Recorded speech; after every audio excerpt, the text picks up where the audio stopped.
Sejak dibentuk NTT oleh Ikatan Keluarga Flobamora Papua Barat, donasi yang terkumpul hingga Jumat siang kemarin sebesar Rp774 juta.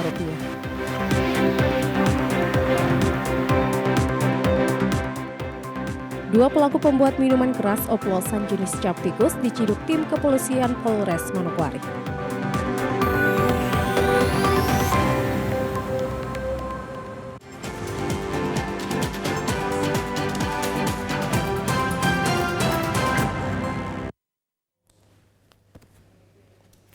Salam jumpa pemirsa, senang sekali saya Maria Talim Bekas dapat kembali menjumpai Anda dalam program Berita Papua Barat hari ini. Sejumlah informasi di Papua Barat akan kami hadirkan untuk Anda. Inilah berita selengkapnya. Pemirsa, masa pendukung pasangan calon bupati dan wakil bupati Teluk Wondama, Hendrik Mambor Andarias Kaikatui, menggelar aksi unjuk rasa di kantor KPU Teluk Wondama. Dalam aksinya, massa menuntut agar KPU segera melantik kedua pasangan tersebut. Pendukung pasangan Hemat langsung mendatangi kantor KPU Teluk Wondama guna mendesak agar KPU segera melantik kedua pasangan tersebut paling lambat tanggal 30 April. Pasalnya, pihak KPU belum lama ini telah menetapkan kedua pasangan tersebut sebagai pemenang pada Pilkada tanggal 9 Desember 2020 lalu.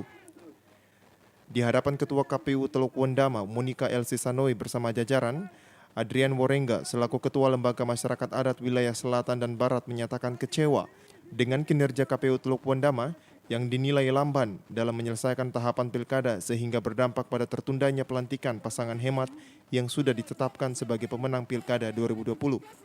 Kami merasa kecewa, kami merasa menyesal dengan kinerja KPU Kabupaten Teluk Wondama. Hal ini yang kami menuntut agar bekerja di tanah dan negeri ini, bekerja dengan penuh tanggung jawab, bekerja dengan sungguh-sungguh, dan kami merasa dan menilai bahwa penyelenggara KPU, penyelenggara pemilihan umum di Kabupaten Teluk Wondama tidak memberikan pembelajaran politik yang benar baik masyarakat Kabupaten Teluk Wondama. Massa mengklaim pasangan nomor urut 4 itu seharusnya bisa dilantik pada 26 April 2021 bersama 3 kepala daerah lainnya, yakni daerah Kabupaten Kaimana, Fak-Fak, dan Sorong Selatan. Dalam unjuk rasa damai itu, massa juga menyampaikan 5 butir pernyataan sikap kepada KPU Teluk Wondama. Di antaranya, mendesak KPU Teluk Wondama dan KPU Provinsi Papua Barat segera menindaklanjuti laporan pelaksanaan PSU yang telah disampaikan ke MK dengan secepatnya, melaksanakan pleno penetapan bupati dan wakil bupati terpilih. Dari Wasior, Sek Adonara, TVRI Papua Barat melaporkan.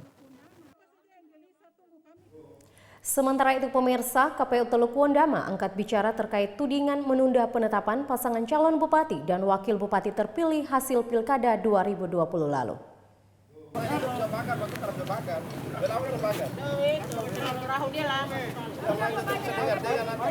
Ketua KPU Teluk Wondama Monika Sanoi mengatakan pihaknya tidak pernah menunda apalagi menghambat pelantikan pasangan Hemat dengan sengaja mengulur waktu pelaksanaan pleno penetapan bupati dan wakil bupati terpilih.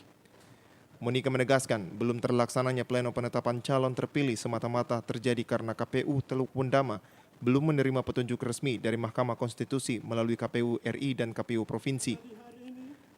Hal itu disampaikan Monika saat menerima massa pendukung pasangan Hemat yang menggelar unjuk rasa di depan kantor KPU Teluk Wondama Senin siang 26 April 2021 kemarin. Presiden gelisah tunggu kami juga. Kami menunggu. Dari atas mana? Dari surga? Kami terus berkoordinasi, kami tidak tinggal diam. Sembunyi apa-apa, tidak ada kami sengaja. Kami juga ingin ada bupati di Teluk ini. Tidak ada yang sengaja di sini. Tidak ada yang terhambat ini barang. Monika juga membantah tudingan bahwa KPU Teluk Wondama lamban dan hanya bersikap pasif menunggu petunjuk dari KPU RI maupun KPU Provinsi Papua Barat terkait pelaksanaan pleno penetapan paslon terpilih. Sementara itu, Kepala Divisi Teknis Penyelenggaraan KPU Teluk Wondama, Berti Leleulia, menjelaskan sesuai mekanisme penetapan calon terpilih dilakukan setelah KPU mendapatkan lampu hijau dari MK sebagai lembaga yang memerintahkan pelaksanaan pemungutan suara ulang atau PSU. Kami ada dalam sengketa di bawah MK. Setelah putusan MK, kami melaksanakan PSU.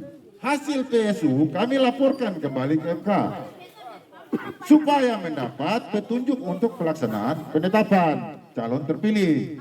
Nah, inilah yang kami lagi menunggu.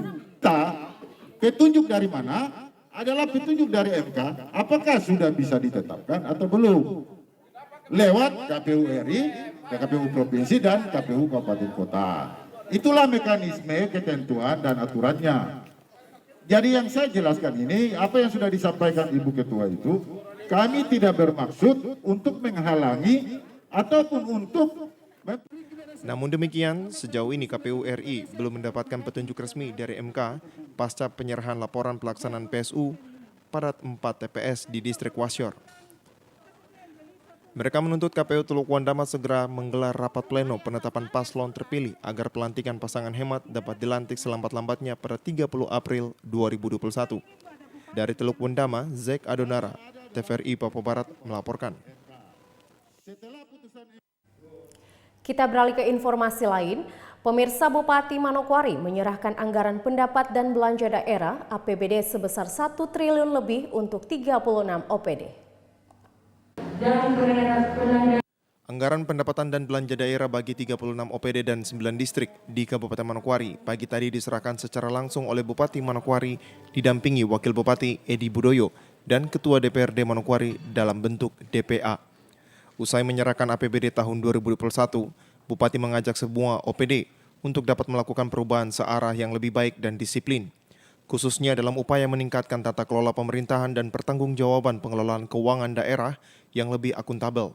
Dengan jumlah besaran APBD 1.308.404.443.503 rupiah yang tersebar dalam 36 DPA OPD dan distrik dapat dipergunakan untuk membiayai seluruh kegiatan di Kabupaten Manokwari. Total APBD Kabupaten Manokwari tahun anggaran 2021 adalah sebesar 1.304.443.503 rupiah yang tersebar dalam 36 DPA OPD dan distrik dipergunakan untuk membiayai seluruh kegiatan di Kabupaten Manokwari. Mengingat total alokasi dana yang tersebar di seluruh OPD relatif sangat besar, maka diperlukan keseriusan dan komitmen para pemimpin OPD dalam melaksanakannya, sehingga manfaat pembangunan dapat segera dinikmati oleh seluruh masyarakat. Selain itu juga diharapkan terciptanya sinergitas hasil-hasil pembangunan antara pemerintah kabupaten kota, provinsi, dan pemerintah pusat. Selain itu, Bupati juga menegaskan kepada para kepala dinas, badan dan para kepala distrik dan sekretariat untuk menggunakan anggaran secara baik. Sejalan dengan hal tersebut di atas, saya tegaskan agar para kepala dinas, badan, para kepala distrik, dan sekretariat sebagai pengguna anggaran untuk senantiasa bekerja secara jujur dan sungguh-sungguh, disertai dengan niat yang tulus untuk membangun Kabupaten Manokwari. Untuk itu saya perintahkan pimpinan OPD segera mempersiapkan langkah-langkah teknis lebih lanjut sesuai dengan jadwal yang telah ditetapkan agar efektivitas dan akuntabilitas pengeluaran anggaran masing-masing OPD dapat dilakukan tepat waktu dan tak asas. Arinia Irianan, TVRI Papua Barat melaporkan. Pemirsa, sejak dibukanya posko induk bantuan bencana NTT oleh Ikatan Keluarga Flobamora Papua Barat, donasi dana yang terkumpul sebesar 774 juta rupiah. Hal ini disampaikan oleh Ketua Ikatan Keluarga Flobamora Papua Barat Clinton Talo, Jumat siang di posko bantuan bencana NTT kepada awak media, usai menerima secara langsung bantuan kasih bagi korban bencana di Pemda Manokwari. Selain sumbangan dari Pemda Manokwari dan Pemprov Papua Barat, hasil yang dikumpulkan oleh posko induk bencana NTT sebesar Rp474.249.000. Jumlah ini merupakan sumbangsi dari masyarakat dan juga pihak-pihak yang terpanggil untuk memberi. Dengan demikian, bantuan dana yang terkumpul di Posko Induk Bencana NTT sebesar Rp774.249.000. Selain berupa uang, bantuan yang terkumpul juga berupa pakaian layak pakai, makanan, dan obat-obatan. Telah disalurkan melalui kapal laut sebanyak 245 koli, sedangkan sisa bantuan pakaian layak pakai sebanyak 35 koli. Penyalurannya akan dilakukan kerjasama dengan BNPB Papua Barat. Posko induk kami di Papua Barat, kami dari masyarakat, kami sudah mendapatkan 474.249 juta. Dari dana yang kami kumpulkan dengan pemerintah 474.249.000. Siap. Ya. Belum itu dana yang kami kumpulkan, belum termasuk yang kami berangkat ke NTT. Tadi kita sudah dengar beliau nanti menanggung tiket penang tiket 300 juta rupiah. Jadi kami sementara kami kumpulkan dana di kami ada 774.249. Untuk barang kami sudah kirim 1 kontainer minggu lalu, ialah 245 koli. Lebih lanjut dijelaskan, jumlah donasi yang terkumpul diantar langsung ke Provinsi NTT bersama dengan 8 orang relawan. Sementara itu, Wakil Ketua IKF Papua Barat Romanus Pegan menyampaikan bahwa bantuan berupa uang tunai dibawa langsung oleh tim dengan alasan agar mereka bisa langsung memenuhi kebutuhan masyarakat terdampak bencana alam. Mengapa kita bawa dalam bentuk uang? Karena kita lihat nanti di lapangan apa yang mereka paling butuhkan. Sehingga mungkin apa pakaian atau makanan atau obat-obatan. Dengan demikian kami bisa transfer, kita akan sendiri, lalu kita lihat kebutuhan yang ada di lapangan. Sehingga nanti kita belanjakan di sana. Tentu kita semua belanja di sana dalam bentuk laporan segala macam semua terbuka. Kita tidak dalam penyaluran bantuan masyarakat ini kami menghindari betul bahwa tidak boleh ada kerahasiaan. Kami kita juga kepada masyarakat yang memberi sumbangan dengan sukarela, dengan air mata. Mereka memberi dari 1.000-2.000 untuk orang-orang yang berdampak. Dengan adanya bantuan yang diperoleh oleh Posko Induk Bantuan Bencana NTT, seluruh pengurus Ikatan Keluarga Flobamora mengucapkan terima kasih atas kepedulian seluruh lapisan masyarakat dan juga pemerintah untuk memberi bagi korban bencana alam NTT. Bantuan yang diantar langsung ke Provinsi Nusa Tenggara Timur akan disalurkan langsung ke 8 kabupaten terdampak, yakni Kabupaten Malaka, Kupang, Rotendau, Alor, Sumba, Sabu, dan Lembata, serta Adonara. Arinia Irianan, TVRI Papua Barat melaporkan. Ya, kita bertemu yang mulia. Informasi selanjutnya akan kami hadirkan setelah jeda berikut ini. Tetaplah bersama kami.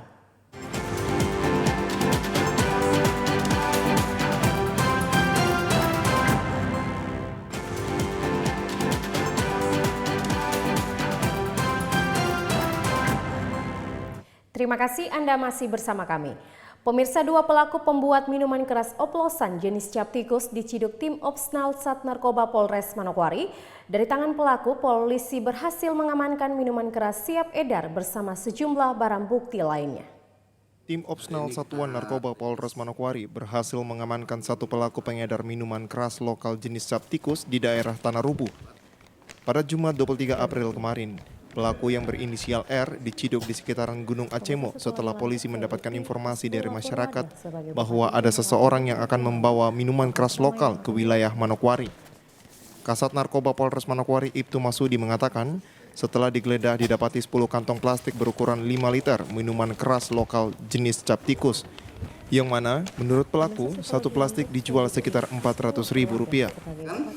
Hari ini kita rilis penangkapan terhadap pengolah maupun pembuat dan pengedar pengedar minuman beralkohol jenis lokal, dalam hal ini minuman lokal jenis CT. Pada hari Jumat tanggal 23 April 2021, tim Opsnal kami mendapat informasi bahwa ada seseorang yang mengedarkan minuman lokal yang dibawa dari daerah Tanah Rubuh. Kemudian oleh tim kami diselidiki, kemudian dipantau aktivitasnya. Seperti pada saat pemantauan itu didapatkan orang tersebut di Gunung Acemo kemudian diberhentikan dan digeledah barang bawaannya. Masudi juga menambahkan setelah dikembangkan aparat kembali menciduk satu orang pelaku berinisial P alias Y di sekitaran Kampung Warneti, distrik Tanah Rubuh yang juga berprofesi sebagai pembuat miras tersebut. Dari tangannya kemudian disita barang bukti 2 jerigen berwarna putih berisi minuman keras lokal jenis cap tikus, beserta 2 ember besar bersama 1 buah kompor, di mana perkiraan barang siap edar ini mencapai Rp11.600.000. Dikembangkan lagi asal barang tersebut, kemudian dikembangkan arahnya ke Kampung Warneti, Tanah Rubuh. Di sana juga ditangkap seseorang kembali yang membuat barang tersebut. Kemudian disita barang bukti, ada beberapa barang bukti di situ, yaitu 2 buah jerigen warna putih berisi minuman lokal jenis CT. Kemudian ada 2 buah ember besar, ada kompor. Perkiraan barang putih yang siap edar nilainya 1.600.000. Untuk penangkapan pertama itu inisialnya adalah R. Inisialnya ada R, alamatnya Kampung Warneti, distrik Tanah Rubuh. Kemudian tersangka kedua yang diamankan dengan inisial P alias Y. Kasat Narkoba Polres Manokwari pun menyampaikan dari hasil pengakuan pelaku, mereka sudah kurang lebih 1 tahun mengedarkan minuman keras lokal jenis cap tikus yang dijual di wilayah Kota Manokwari, di mana saat ini kedua pelaku juga sudah diamankan di rumah tahanan Polres Manokwari untuk mempertanggungjawabkan perbuatannya. Jimmy Tabisu, TVRI Papua Barat melaporkan. Kita beralih ke informasi lain. Pemirsa, setelah dilantik Freddy Hasbullah Furwada sebagai Bupati dan Wakil Bupati Kaimana, program pertama yang akan dilaksanakan yaitu disiplin pegawai, penataan kota, dan peningkatan pariwisata di Kabupaten Kaimana. Hal tersebut disampaikan Bupati Kaimana Freddy T saat diwawancarai usai dilantik oleh Gubernur Papua Barat Domingus Mandacan 26 April 2021 kemarin. Freddy T, Bupati Kaimana yang didampingi Wakil Bupati Hasbullah Furwada, yang memberikan apresiasi kepada pemerintah sebelumnya atas pembangunan yang telah dikerjakan. Program yang baik akan tetap dilaksanakan, sedangkan program yang masih kurang akan dilaksanakan pada pemerintahan sekarang. Dan untuk program 100 hari kerja akan dibenahi mulai dari dalam pemerintahan, khususnya disiplin pegawai dan juga penataan kota Kaimana, yang diharapkan ke depan dapat menjadi kota destinasi wisata di Papua Barat. Kita pasti memberikan apresiasi kepada pemerintah sebelumnya, baik yang periode pertama, kedua, ketiga. Artinya apa yang sudah dikerjakan baik, tetap kita pertahankan. Kalau nanti yang kurang, kita akan berusaha untuk memperbaiki. Kalau bicara program 100 hari kerja kita, pasti kita birokrasi. Birokrasi harus kita tegakkan, disiplin pegawai. Supaya ke depan ini kalau orang bilang, pimpinan bilang A, semua harus seirama. Ya. Yang kedua, pasti menyangkut penataan kota. Supaya ke depan kota Kaimana ini bisa menjadi kota tujuan wisata. Bupati menambahkan untuk Bandara Udara Kaimana saat ini sudah cukup bagus. Yang harus dibangun saat ini komunikasi pemerintah daerah dengan maskapai. Untuk bisa membuka rute penerbangan ke Kaimana agar harga tiket dapat lebih murah. Sedangkan untuk luas Bandara Udara Kaimana saat ini panjangnya 200 meter dan lebar 30 meter. Kedepan apabila ada pengembangan, maka pesawat berbadan besar bisa mendarat di Bandara Kaimana. Dikit lagi ya, kita udah panjang 2000, lebar 30. Syukur-syukur ke depan kita bisa sampai 2.500 dan lebar 45. Saya yakin bandara kita sudah bisa dilayari oleh pesawat berbadan besar. Sesungguhnya kalau kita bilang transportasi udara di Kaimana sudah punya bandara yang cukup bagus dibandingkan dengan kabupaten tetangga yang lain. Tinggal bagaimana keberanian dari kepala daerah untuk meyakinkan pihak penerbang supaya syukur-syukur ke depan bisa ada Kaimana ini sebagai tempat transit, selanjutnya bisa langsung ke Makassar atau ke Pulau Jawa supaya harga tiket itu bisa lebih murah. Setelah dilantik, Freddy T. Hasbullah Furwada sebagai Bupati dan Wakil Bupati Kaimana berharap kepada masyarakat Kaimana dapat mendukung pembangunan yang akan dilaksanakan sehingga ke depan Kabupaten Kaimana dapat lebih maju dan berkembang seperti daerah lainnya di Indonesia. Jimmy Tabisu, TVRI Papua Barat melaporkan. Pemirsa, sebanyak 400 orang yang terdiri dari lansia dan guru di Kaimana menjalani penyuntikan vaksinasi COVID-19 tahap pertama, periode ketiga di halaman kantor Dinas Kesehatan Kaimana.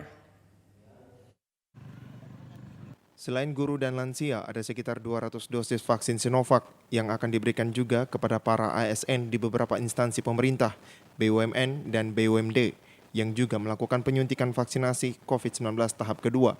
Antusias cukup tinggi meski pelaksanaan vaksin saat bulan puasa Ramadan. Iya, hari ini kami pelaksanaan vaksinasi untuk tahap 3 yang diprioritaskan untuk pendidik dan juga para lansia. Selain itu ada 1-2 dinas kantor yang belum mendapatkan vaksinasi juga hari ini kami pelaksanaan. Jadi diperkirakan hari ini yang mendapatkan vaksinasi ada sekitar 600 orang untuk lansia dan pendidik 400 yang dosis 1 dan yang dosis 2 ada sekitar 200-an yang akan mendapatkan vaksinasi hari ini. Sebelum divaksin, calon vaksinasi mendaftarkan dengan menunjukkan identitas diri pada meja pertama. Selanjutnya, pada meja kedua akan dilakukan pemeriksaan kesehatan oleh tim medis. Pada meja inilah, jika ada calon vaksinasi yang memiliki riwayat penyakit atau gangguan kesehatan lainnya, maka petugas medis akan merekomendasikan untuk tidak menjalani penyuntikan vaksin COVID-19.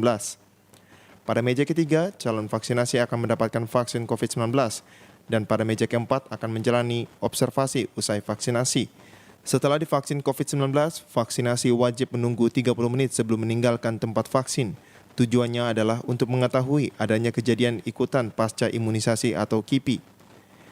Hingga berita ini diturunkan, belum ada laporan terkait kejadian ikutan pasca imunisasi atau KIPI. Dari Kaimana, Arfad Jempo, TVRI Papua Barat melaporkan. Informasi selanjutnya akan kami hadirkan setelah jeda berikut ini. Tetaplah bersama kami.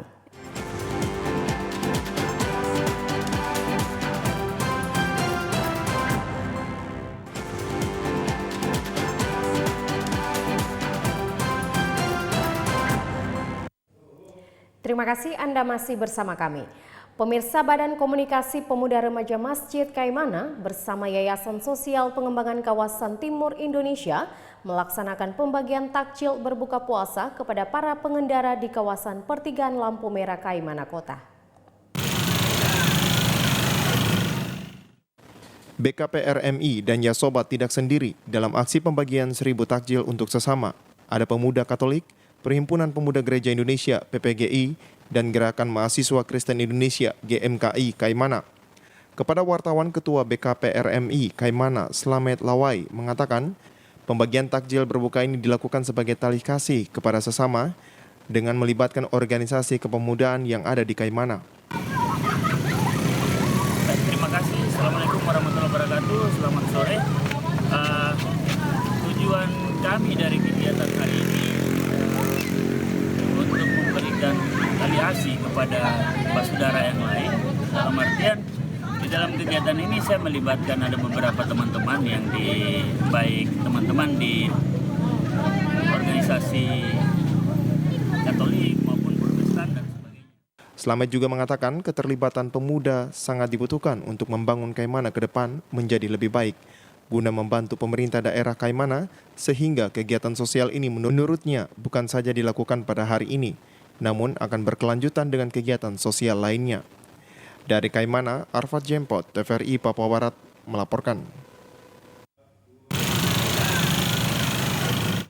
Pemirsa, sebagai bentuk kepedulian bagi siswa tidak mampu di bulan suci Ramadan ini, SMK Negeri 2 Manokwari memberikan bingkisan kepada belasan anak didik mereka. Banyak cara yang dilakukan untuk berbagi kebahagiaan di bulan suci Ramadan, bulan yang penuh berkah. seperti yang dilakukan oleh SMK Negeri 2 Manokwari, di mana belasan siswanya yang dianggap kurang mampu mendapatkan bingkisan kasih dari sekolah. Di sela-sela pemberian bingkisan kasih tersebut, Kepala SMK Negeri 2 Manokwari Regina Wutoi memberikan apresiasi bagi seluruh siswanya yang telah mengikuti ujian akhir sekolah di tengah bulan puasa ini. Kata Regina, hal ini juga tidak terlepas dari peran para guru. Regina juga menyebutkan bahwa kebahagiaan bukan saja diukur dari materi, tetapi dari rasa kebersamaan yang merupakan makna sesungguhnya, yang harus terus dipupuk dan dibenahi di tengah bulan suci Ramadan. Selaku kepala sekolah, dirinya berharap seluruh guru dan para siswa yang beragama Muslim di SMK Negeri 2 Manokwari bisa menjalankan ibadah puasa dengan baik dan penuh sukacita. Dan kita bersyukur juga suatu anugerah dan limpahan dari Tuhan Yang Maha Kuasa, di mana anak-anak kita boleh sehat semua, boleh menjalani bulan puasa plus mengikuti semua pelaksanaan ujian dengan baik. Dari uji kompetensi, ujian sekolah, semua boleh dilalui dengan baik. Kebahagiaan bukan saja diukur dengan materi, tetapi dari rasa kebersamaan kita. Itulah makna sesungguhnya yang perlu sama-sama kita maknai dalam bulan Ramadan bersama dan kita. Mari kita hadirkan senyum di bulan Ramadan, walaupun senyum itu tertutup oleh masker, tapi tetap senyum itu asalnya dari hati. Sementara itu, Ustadz Muhammad Ramli mengatakan pemberian bingkisan kasih yang diberikan kepada anak-anak kurang mampu merupakan hal yang sangat positif dalam meringankan beban mereka. Bahkan Ustadz Ramli pun mengatakan dirinya merasa terharu karena di tengah masa pandemi COVID-19, SMK Negeri 2 Manokwari masih bisa berbagi kebahagiaan. Subhanallah, saya terharu sekali menyaksikan keluarga besar SMK ini bisa berbagi kebahagiaan di tengah-tengah pandemi saat ini yang begitu luar biasa. Hampir sudah 1 tahun lebih lamanya kita ditimpa dengan wabah yang begitu luar biasa. Sampai saat ini belum kita temukan sampai kapan akhirnya wabah ini akan berakhir. Namun mudah-mudahan dengan kita berbagi di bulan yang mulia ini, kita berbagi di bulan yang penuh dengan berkah ini, Allah Tuhan semesta alam ini bisa mengangkat wabah ini dari permukaan bumi yang kita cintai. Pemberian bingkisan kepada para siswa tidak mampu ini juga turut diserahkan oleh Kepala Seksi Sarana Pendidikan SMK pada Dinas Pendidikan Provinsi Papua Barat, Ketua Jurusan dan Ketua OSIS SMK Negeri 2 Manokwari. Jimmy Tabisu, TVRI Papua Barat, melaporkan. Pemirsa, informasi tadi sekaligus menutup jumpa kita dalam program Berita Papua Barat hari ini. Kami tetap mengajak Anda untuk selalu mengikuti protokol kesehatan agar bersama semua pihak dapat memutus mata rantai penyebaran COVID-19. Atas nama kerabat kerja yang bertugas, saya Maria Talim Bekas mengucapkan terima kasih atas kebersamaan Anda dan sampai jumpa.